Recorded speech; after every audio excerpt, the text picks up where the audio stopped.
Ajimangongo, Ugwe, Anupadagwe, Lima Yamegwe, Oguwe Jeje, Soye, Ajimangongo,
Jésù me no su me chamano, regbe mu me no.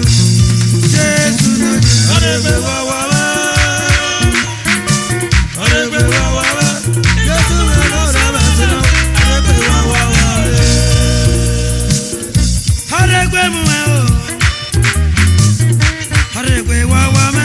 Jésù me no su me chamano, regbe wa wa me. Regbe mu me. Aregbe wa wa wa. Jésù me no su me chamano. Aregbe wa wa wa. Jésù me no ra ma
Ajayi me o gali pe mo na e.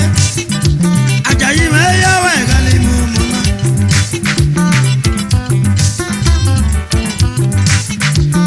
Anthony ma no music olo. No riba puja e ya ba sini me gbona.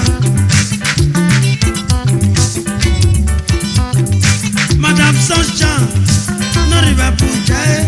Sane me gbona ya ba sini me lona. Meti filome dona kumela. Filome dona kumela. No riba boyebo ya ba sini me lona.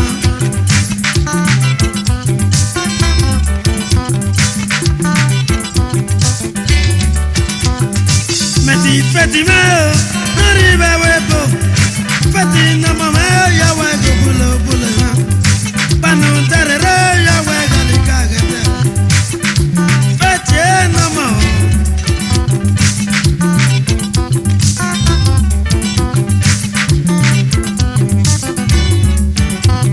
La meti me bo.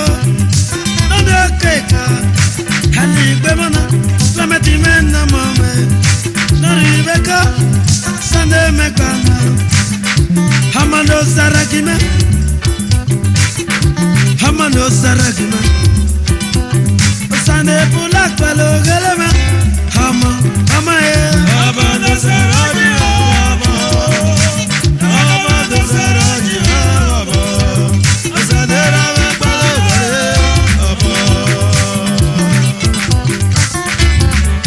Musa Majidarato, you know Bankro.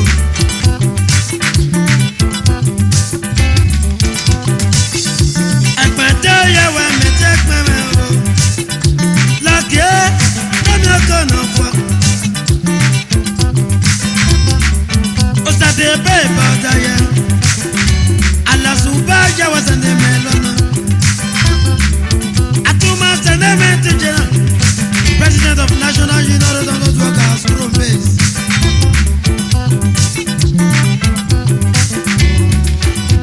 Shalawa no mo, ali pemele. E mo stite no mo me.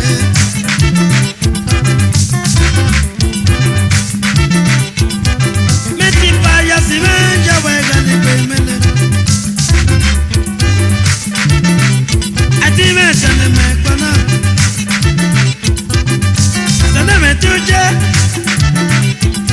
Yawa me tisi me o. Tane me kona mi me o. Ati ya we me no mo. Ati ya we me mo. Yawa tane me no mo. Amano saraki no. Alaji kuti no saraki me. Sane pula sarak palema. Hama e.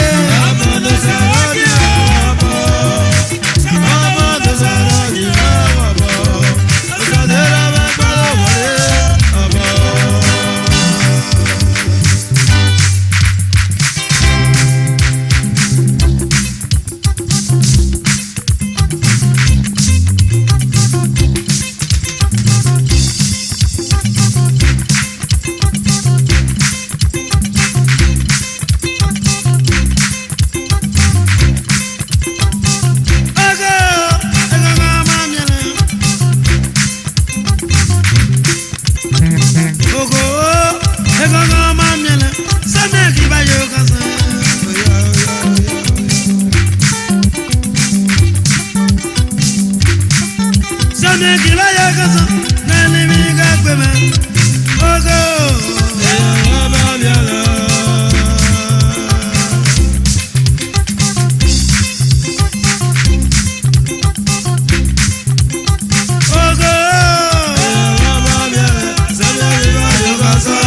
Nalimiga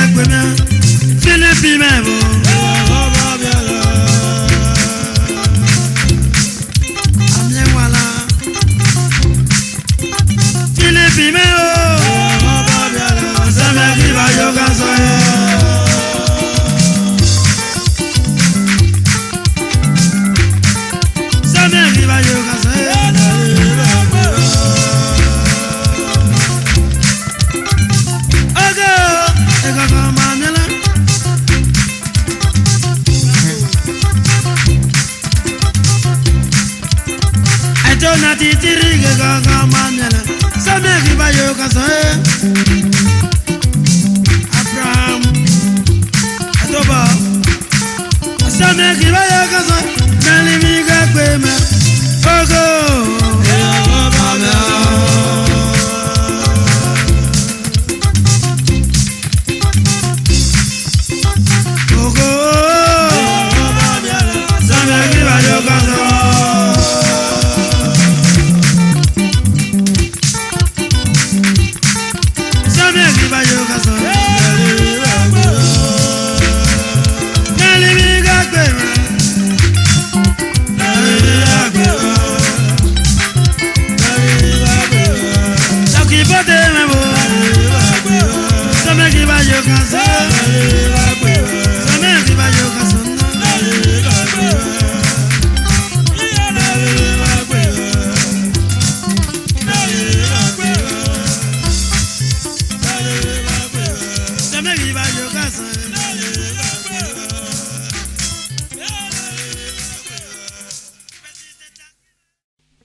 Jambole bogi moi kwa mona.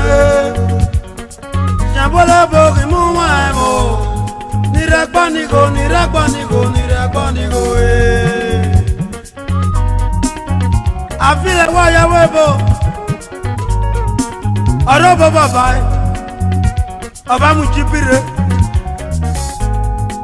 Afile ruwa. Obara ruminyo kan ora no ya webo. We ajeyin enogo. Wayo, wa fe ore. Eboko ti aye. Wakige meyeka uno agbabae Marika wano mi metie Wakige meyeka uno agba o Uno agba tayo tare Arabu uno agba nye wakona We arabu uno agba nye wakona Ende piamo neribe bebo Panero mojomo Banero mojamo Egbe afomo rodare bagiwale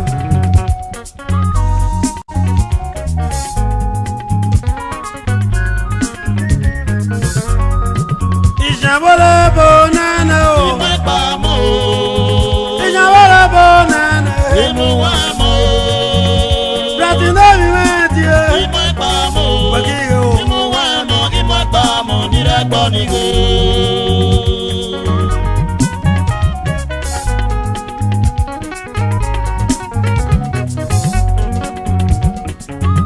Janakwana na udo mi gbe o Janakwana na udo mi gbe Janakwana na udo mi gbe Janakwana na udo mi gbe Uwazo ba ke yaribo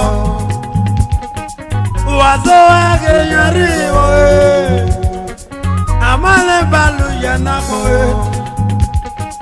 Amale ba yanako Atata o gayeta o Aniyor na be gayeta o Yo Yo Shamole bonana Imepamo Shamole boyo Imuwamo O kamala todo Imepamo Imuwamo Imepamo Niragbanigo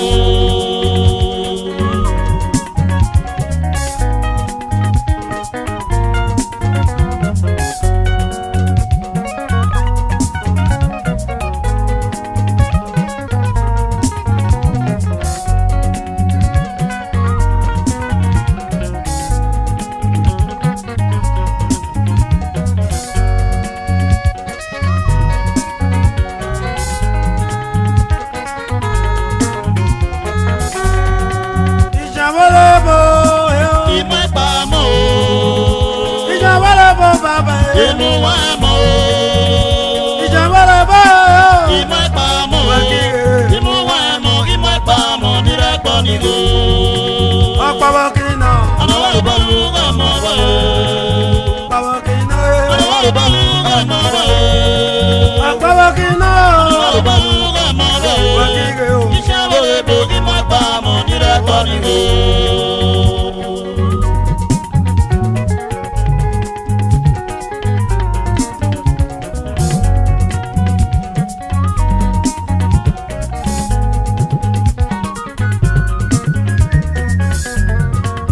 Jambolebo yawaki mwakpamo Jambolebo nikomaki muwamo Jambolebo yawaki mwakpamo Niragbanigo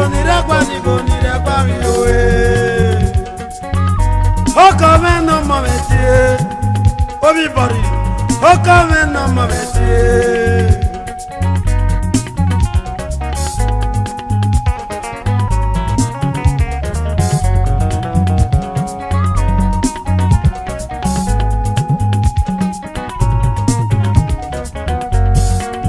Jambolebo nana Imepamo Jambolebo Imuwamo Jambolebo Imepamo Niragbanigo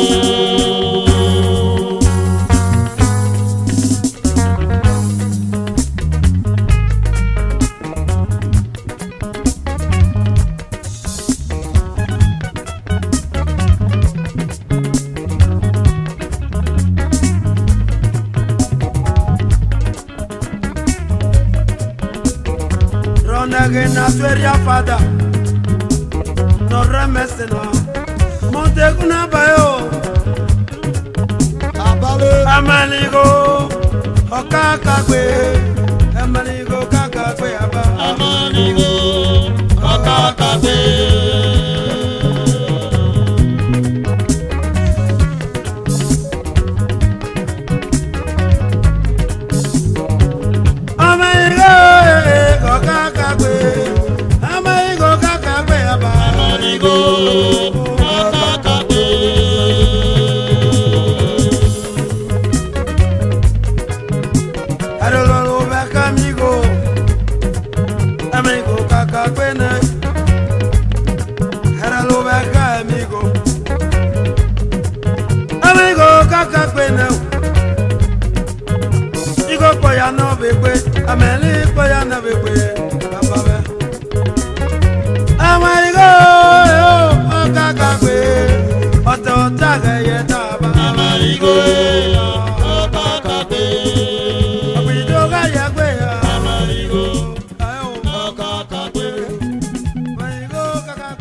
Baba, Idaron again at the chair. I am on the corner, spare you away, boy. Now you go for a man.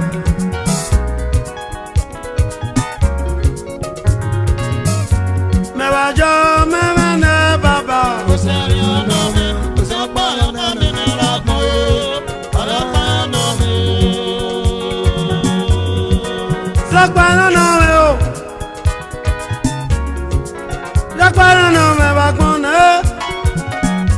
Patela bono mi vendo, patela o. commandant Gélé Ferrezé.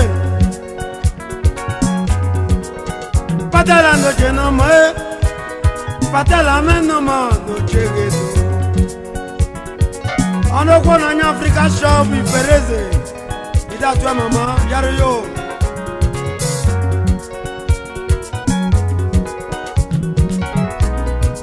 Jazati no mo jazati no chegeo baba. No Gélé Canada. Jazati mebo jazati no mo mege. Me va yo, me vene baba. Osane onome, osakpa onome ne bagmo. Olakpa onome.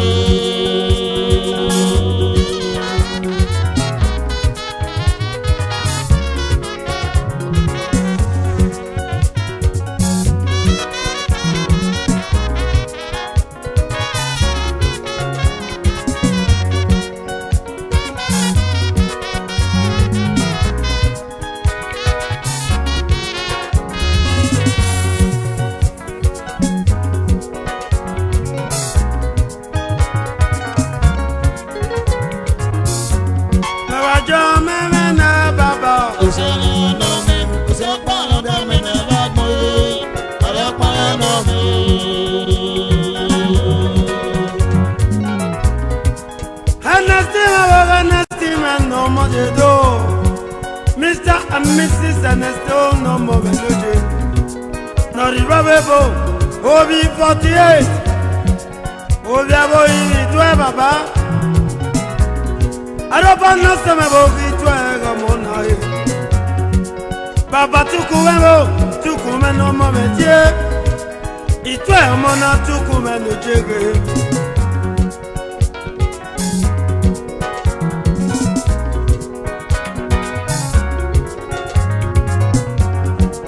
Epodelose, yawaga kwalawo. Ana chelose go vale bote. Epodelose, yawaga kwalawo. Ana chelose vale bote ne baba. Afile lose o, yawaga kwalawo kene. Ana chelose ovala file. Mewa yo memene. Oselama me bagona ye. Irona gena Twitch Osula. Ta yere baba gbe kware. Gabu ye me no mo me lo je o.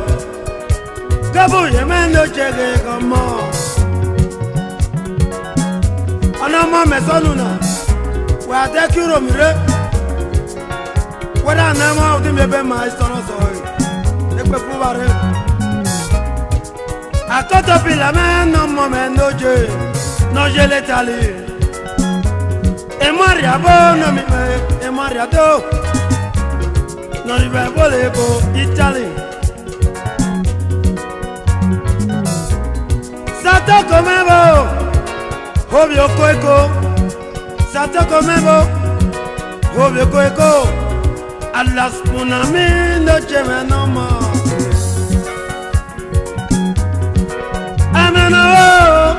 Go come on no jage no sunda punde.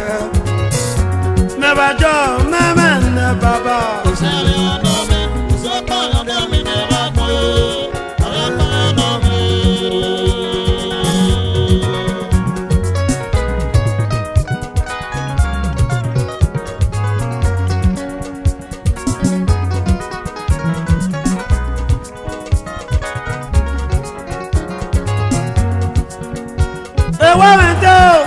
E Maria me che no je le torino.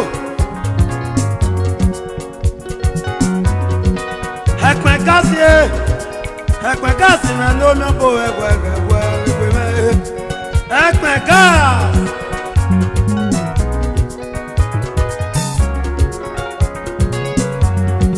Hata jazi me bo kukati me.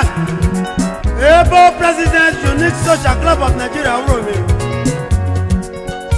Adao just man no chege o. Me chate no mondo bi go me bo baba me. Tato me bo, iwe me no chege o. Dale kwa mo me bo kan manager.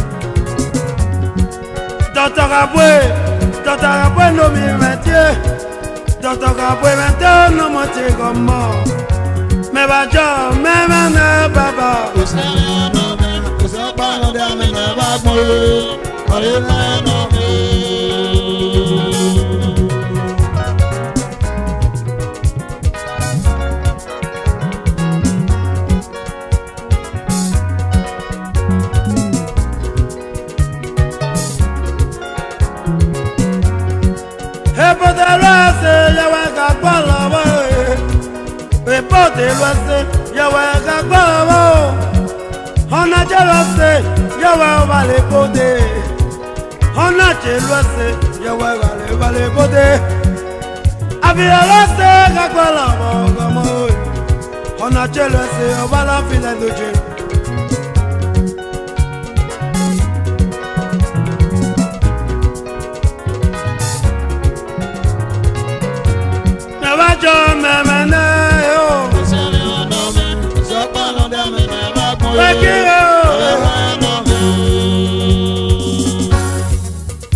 Wakira bae.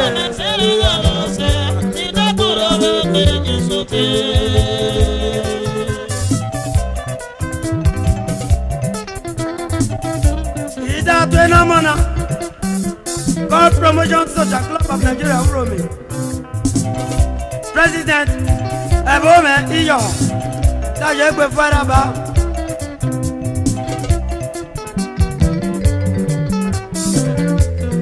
Imesote.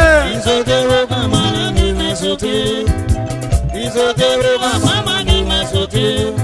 Idubo mesele arose. Itakura bebe isote.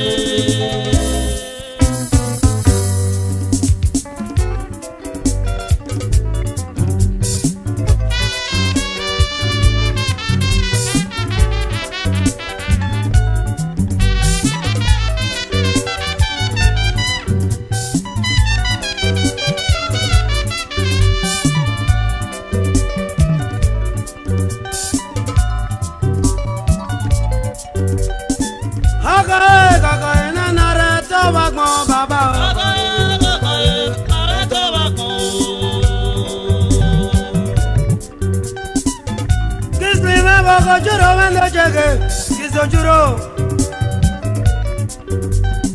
Meti principal, ane balulu no mondo je.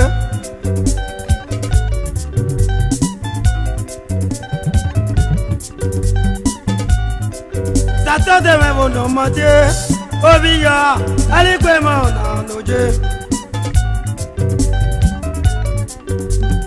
Kalisi me bo, ayinebo. Aine bo mende baba, abeni moga. Aine bo no mi metie.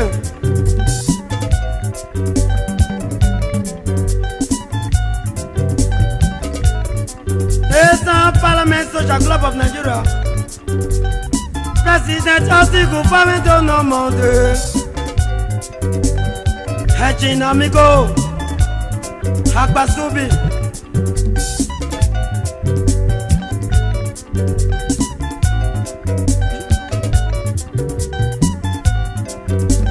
Come no jere o pegulu me no mo re lucky pokisi me bo no mo mete hakati gbo me ne baba chief ezeweli ewan tuku me di me to aga Tommy yo bagona yo Akwale areto bagu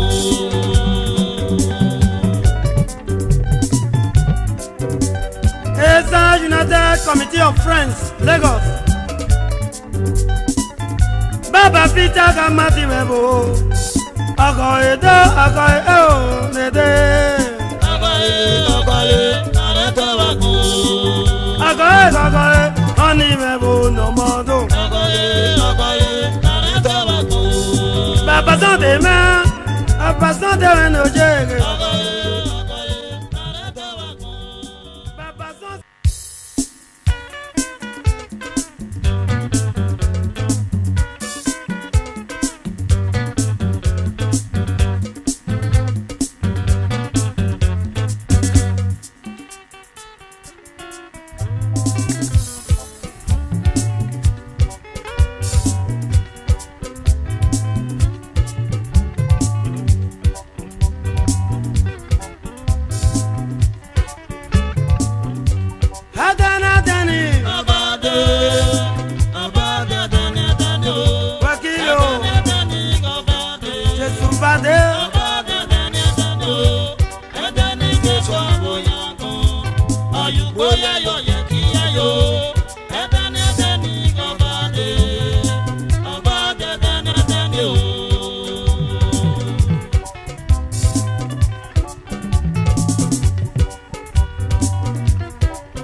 Adana Danio, Messi Danio, Messi Danio, Dana no you may.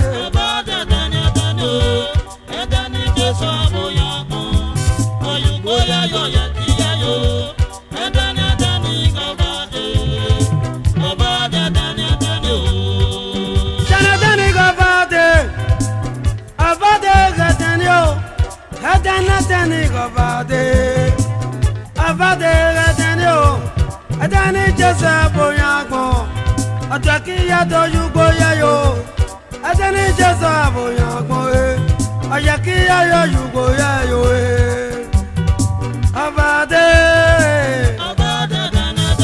Wakige,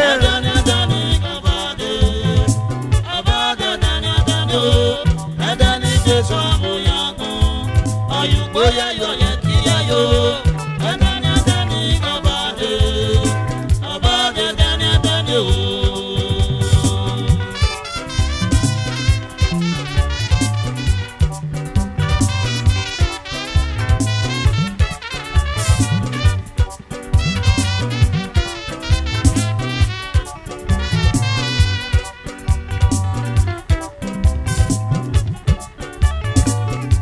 Adani Jesa Boyago, Ana Yugoyayo, Ana Jakiyaga. Bawa wogo merana ke na tamaba ke u kalwe minosa kanu mo halwe minosa na da mana tano avai amata wono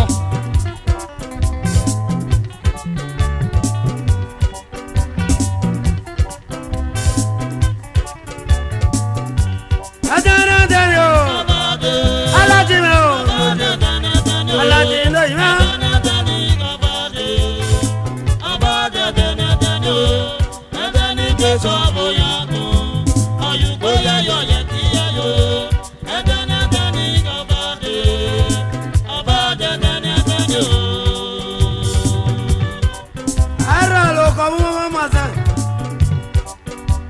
Azazan akogegbe Osanobla oda moye Alo warage me Amerage azazan akotegbe Jesu va na do won yakon Ayoge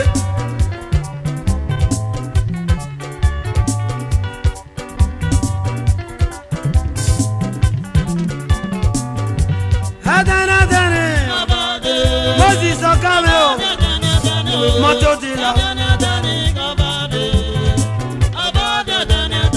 Ida yobu egbeme Mese nulu medene Moses ye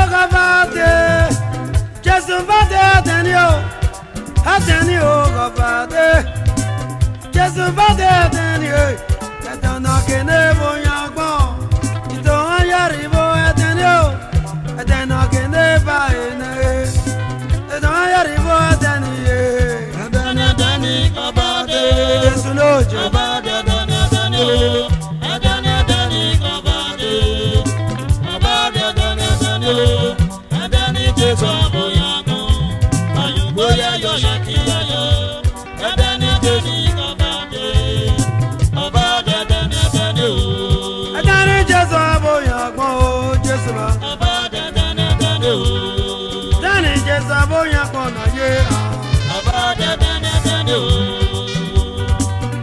Meti mame no joge Gavade adana dani Bana bita Imame no joge Gavade adana dani Meti monte no vete no mo Gavade adana dani Solomon ibo no mila